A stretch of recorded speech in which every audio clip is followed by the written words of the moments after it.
Hello guys, welcome to channel. In this video we are talking about how to fix Serenelife Portable Air Conditioner not cooling.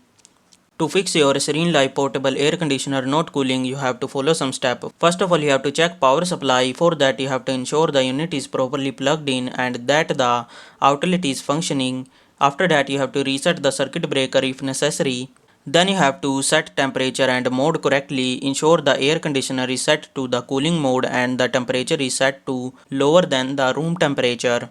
After that you can try to clean the filters. Dirty filter can resist airflow. Clean or replace the air filter according to the manufacturer instruction.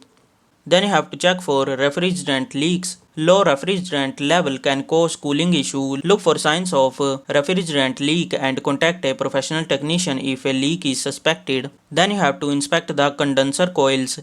Dirty or blocked condenser coil can affect cooling. Clean the coil if they are dirty. After that you have to drain water. Excess water in the unit can hinder performance. Check the water tank and drain any accumulated water. Hopefully this fixed the issue.